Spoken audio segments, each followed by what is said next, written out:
নমস্কার, আমি ইন্দ্রাণী। শুরু করছি আজকে। আহমেদাবাদের সিয়াসত নগরে ৮,০০০ ঝুপড়ি গুঁড়িয়ে দিল প্রশাসন। শত শত পরিবার এখন খোলা আকাশের নিচে। এরা নাকি সবাই অবৈধ বাংলাদেশি, এরা সবাই বাংলায় কথা বলেন। হ্যাঁ, এটাই নিউ নর্মাল ওই গুর্জর দেশে, গুজরাটে, যেখানে বাংলাতে কথা বললেই বিজেপি সরকার প্রশাসন বুঝে ফেলে যে ওরা সবাই বাংলাদেশি। এই অশিক্ষিত জানোয়ারদের জানাই নেই যে দেশের আদত জাতীয় সঙ্গীত লেখা হয়েছিল বাংলায়, লিখেছিলেন একজন বাঙালি, তিনিও বাংলাতে কথা বলতেন। সেই বাংলাতেই কবিতা লিখে দেশের প্রথম নোবেল পুরস্কারটা এনেছিলেন। কিন্তু সেসব মূর্খামি তো কেবল কথায় বা বাচালতায় আটকে থাকে না, তাই তারা বুলডোজার নিয়ে ৮,০০০ মানুষকে গৃহহীন করে দিল। কই কোথাও কোনো কথা শুনতে পাচ্ছেন?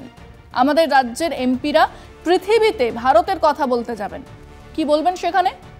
ভারতে বাংলায় কথা বললে বুলডোজার হাজির হয় দরজার সামনে। কোথায় গেলেন যাদবপুর প্রেসিডেন্সির বিপ্লবীরা, মৌলালির মোড়ে মানবাধিকারের ঝান্ডা তোলা বিপ্লবীরা? কারা দাঁড়াবে ওই মানুষগুলোর পাশে যারা বাংলায় কথা বলেন? আমি বাংলায় গান গাই, আমি বাংলার গান গাই, আমি আমার আমিকে চিরদিন এই বাংলায় খুঁজে পাই।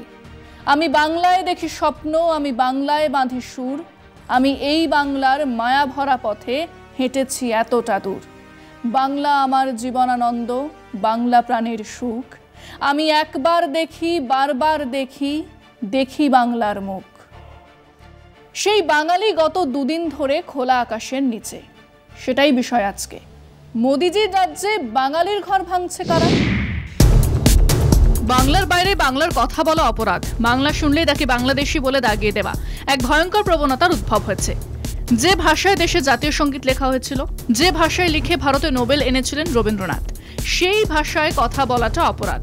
সেই অপরাধে বাজবিচার না করে গুজরাটের আহমেদাবাদের সিয়াসত নগরে ৮,০০০ বাংলাভাষী ঝুপড়ি গুঁড়িয়ে দিয়েছে প্রশাসন।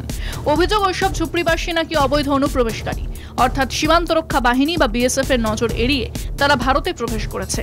কিভাবে জানা গেল তারা বাংলাদেশি অনুপ্রবেশকারী? প্রশাসনের যুক্তির এইসব ঝুপড়িবাসী নাকি বাংলায় কথা বলছিল। পশ্চিমবঙ্গের মানুষও তো বাংলায় কথা বলে। সেসব খতিয়ে দেখার দরকার বোধ করেনি আহমেদাবাদের প্রশাসন। বুলডোজার চালিয়ে উচ্ছেদ করা হয়েছে নির্বিচারে সিয়াসত নগরে। নারী শিশু সমেত ওই হতভাগ্য মানুষ খোলা আকাশের নিচে।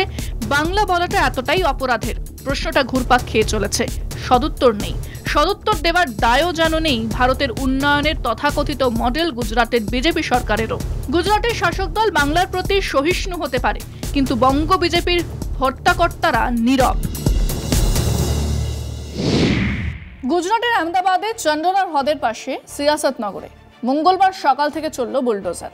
প্রায় ৮,০০০ ঝুপড়িকে অবৈধ বলে চিহ্নিত করে গুঁড়িয়ে দেওয়া হলো। শয়ে শয়ে পরিবার এক ধাক্কায় গৃহহীন হয়ে পড়ল। এই বাসিন্দাদের বেশিরভাগই উত্তরপ্রদেশ, বিহার এবং মধ্যপ্রদেশ থেকে আসা দিনমজুর। হ্যাঁ, এদের অনেকেই বাংলাতে কথা বলেন।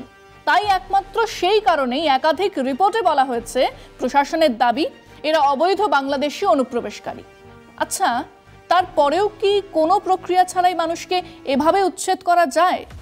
মঙ্গলবার যখন বুলডোজার চলছিল তখন ওই এলাকার ২৩ জন বাসিন্দা গুজরাট হাইকোর্টে একটি রিট পিটিশন দায়ের করেন যাতে এই উচ্ছেদ অভিযান বন্ধ করা যায়। আদালত দ্রুত শুনানিও করে, কিন্তু সেই আবেদন খারিজ করে দেয়। রাজ্য সরকারের তরফে আদালতে জানানো হয় এটি কোনো সাধারণ অবৈধ দখল সরানোর অভিযান নয়, এটি জাতীয় নিরাপত্তার স্বার্থে নেওয়া পদক্ষেপ। সরকারের মতে ২২ এপ্রিল জম্মু ও কাশ্মীরের পেহেলগাঁওয়ে যে জঙ্গি হামলা হয়েছিল, তারপরে কিছু সেন্সিটিভ ইনপুট পাওয়া যায়, যার ভিত্তিতে এই অভিযান চালানো হচ্ছে। সেই সেন্সিটিভ ইনপুটের একটা কথাও কিন্তু সংবাদ মাধ্যমের সামনে এনে রাখা হয়নি, যদিও গুজরাটের অ্যাডভোকেট জেনারেল কোমল ত্রিবেদী আদালতে বলেছেন, এটা শুধুমাত্র জমি দখল মুক্তির বিষয় নয়, আমাদের কাছে স্পর্শকাতর তথ্য এসেছে। এই এলাকায় কিছু সন্দেহভাজন এবং অবৈধভাবে বসবাসকারী ব্যক্তি রয়েছেন, তাই দ্রুত ও কঠোর পদক্ষেপ জরুরি ছিল। কিছু সন্দেহভাজন অবৈধ বসবাসকারীদের আটকাতে ৮,০০০ জন মানুষের ঘর ভাঙা হলো। যদি কাউকে বাংলাদেশি নাগরিক হিসেবেও চিহ্নিত করা হয়, তাহলেও তাদের প্রত্যাবাসনের জন্য নির্দিষ্ট আইনানুগ প্রক্রিয়া রয়েছে, যেমন ফরেনার্স ট্রাইব্যুনালের মাধ্যমে। এভাবে হঠাৎ করে উচ্ছেদ চালানো পুরোপুরি অসাংবিধানিক, সেটা সরকার জানেন না? গত কয়েকদিনে আগে আমরা খবর করেছিলাম যে গুজরাট পুলিশ প্রায় ১২০০ থেকে ১৫০০ জনকে তুলে নিয়ে গিয়েছিল। তাদের নিয়ে রাস্তায় মিছিল করে যাওয়া হয়েছিল, ভেড়ার পালের মতো পুলিশ দিয়ে ঘিরে। পরে দেখা যায় তাদের মধ্যে 90% ভারতীয় নাগরিক। তাদের ছেড়ে দেওয়া হয়। সেই তাদের, যাদের বিরুদ্ধে কোনো প্রমাণ নেই, যাদের বৈধ নথিপত্র আছে, তাদের ঘরবাড়িও গুঁড়িয়ে দেওয়া হলো।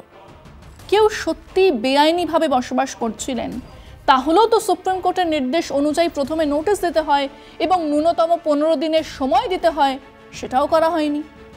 এই অঞ্চলের অনেকে 60 বছরের বেশি সময় ধরে এখানে থাকছেন।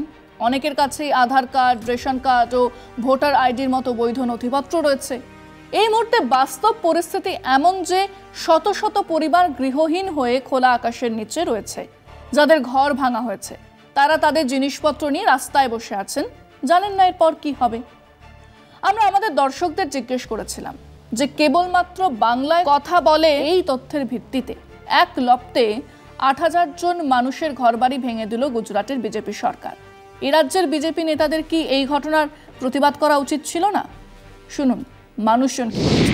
ওখানে বিজেপি গভর্নমেন্ট চলছে, শুধুমাত্র পশ্চিমবঙ্গের মুখ্যমন্ত্রী মমতা বন্দ্যোপাধ্যায় কি করছে সেইটির দিকে ওরা লক্ষ্য করে বসে আছে। এই যে গুজরাটে 8000 বাঙালিকে ঘরছাড়া করার যে পরিকল্পনা, এই পরিকল্পনার বিরুদ্ধে কিন্তু বিজেপির যারা বর্তমান পশ্চিমবঙ্গের যারা নেতা নেত্রী আছে তাদের কোনো মুখে কথা নেই।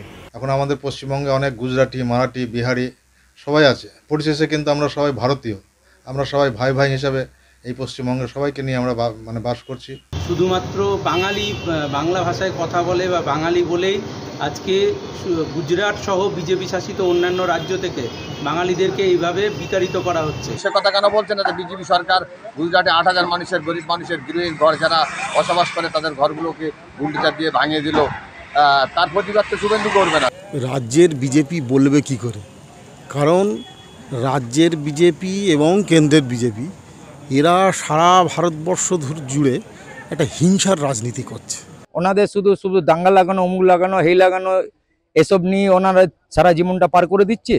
আর পশ্চিমবাংলায় তো আসার জীবনে কোনোদিনই হবে না। গুজরাটে যে বাংলা ভাষার জন্য যে মানুষকে যে হেয় হতে হচ্ছে, এটা বড় অন্যায় এবং বিভিন্ন রাজ্যের প্রতিবাদ করা অবশ্যই উচিত। তবে এর ফল একদিন ভুগতে হবে গুজরাটকে। বাংলা ভাষা প্রত্যেকটা নাগরিকের প্রতি এদের কর্তব্য থাকা চাই, শুধু রাজনীতি করার জন্য নয়, প্রত্যেকটা শ্রেণীর মানুষের প্রতি তার দায়বদ্ধতা থাকা বলে উচিত বলে। দীর্ঘদিন ধরে এদেশে বসবাস করছে এবং বাংলায় কথা বলার জন্য তাদেরকে যে বাংলাদেশি হিসেবে আখ্যা দিচ্ছে, একেবারে উচিত নয়। গুজরাটে যে কাজটা হয়েছে শুধুমাত্র বাংলায় কথা বলার জন্য যাদের বাড়িঘর ভেঙে দেওয়া হয়েছে 8000 জনের, এতে বিজেপির লজ্জা হওয়া উচিত। এনারা তো জাতিগত নিয়ে কথা বলছে, কোথায় হিন্দু মুসলিম নিয়ে কথা বলছে, কিন্তু বাঙালি হিন্দু মুসলিম যে ভাই ভাই, এই ভ্রাতৃত্ববোধকেও ওনারা নষ্ট করছে। রীতিমতো অন্যায় হচ্ছে। এত পরিবারের বাড়ি ভেঙে দেওয়া হলো, কোনো মুখে কুলু পেটেছে, একটি কোথাও প্রতিবাদ নেই। যে ভাষায় পারদর্শী সে ভাষায় কথা বলবে, তার জন্য তো বাংলা ভাষীদের উপরে অত্যাচার হবে, এটা তো মেনে নেওয়া যায় না। যে বাংলা ভাষায় কথা বলে তাদেরকে তাড়িয়ে দেওয়াটা এটা নিশ্চয়ই ঠিক নয়। এটা বিজেপি সরকার, রাজ্যনীতিতে যারা রয়েছে তাদের অবশ্যই প্রতিবাদ করা উচিত ছিল। সরকারের কাজ হচ্ছে মানুষের ছাদ গঠন করে দেওয়া, মানুষের ছাদের নিচে বাস করা, এই অঙ্গীকার করা। কিন্তু বিজেপি সরকার করলো কি, 8000 মানুষের ঘরবাড়ি ভেঙে দিয়েছে। তারা বাংলাকে ভেদাভেদ করতে চাইছে, বাংলাকে বিভাজন করতে চাইছে, কিন্তু এই বিভাজনের রাজনীতি এখানে চালানো যাবে না। যে বাংলা বাংলার মতন চলবে, বাংলা কোনো গুজরাটি কোনো পশ্চিমের মানুষকে ভালোবাসে না। কেন্দ্রের বিজেপি সরকার আছে, তারা দেখতে পাচ্ছে যে এই রাজ্যে তারা বিরোধী, তাদের সুতরাং তারা যেসব বিজেপি নেতারা আছে তারাও তো বাঙালি, তারা বাঙালি হয়ে কেন বাঙালির জন্য প্রতিবাদ করছে না? বিজেপি সবসময় বাঙালি বিরোধী। দেখবেন আপনারা, বাংলার প্রচুর টাকা তারা আটকে গেছে কেন্দ্রে নিয়ে, বাঙালিকে দেয় না, বাংলার মানুষকে জন্য কোনো উন্নয়ন করে না, তারা বাংলা বিরোধী সবসময়। এই গোটা ঘটনায় বেশ কিছু মৌলিক প্রশ্ন উঠে আসে। এক, যদি সত্যি জাতীয় নিরাপত্তা বিপন্ন হয়ে থাকে তবে তার অকাট্য প্রমাণ কি আদালতে পেশ করা হয়েছিল? 2, যদি 90% মানুষ ভারতীয় বলেই প্রমাণিত হন তাহলে তাদের প্রথমেই আটকানো হয়েছিল কেন? 3, যদি অবৈধ বস্তিতে ভারতীয় নাগরিকও থাকেন তাহলে তাদের পুনর্বাসনের অধিকার কেন দেওয়া হলো না? 4, সংবিধান ও আইন বলছে কোনো নাগরিককে উচ্ছেদের আগে যথাযথ প্রক্রিয়া অনুসরণ করতেই হবে। এই প্রশ্ন শুধু আহমেদাবাদের সিয়াসত নগরের নয়, এই প্রশ্ন দেশের প্রতিটি সেই নাগরিকের যিনি ছোটখাটো কাজ করে কোনো ভাড়া ঝুপড়িতে থাকেন, আর যার নাগরিকত্ব হঠাৎ করে সন্দেহের মুখে পড়ে যায়, তারপরে যার জায়গা হয় খোলা আকাশের নিচে। আজকে এ পর্যন্তই। দেখতে থাকুন কলকাতা টিভি, রাত দিন 7 দিন।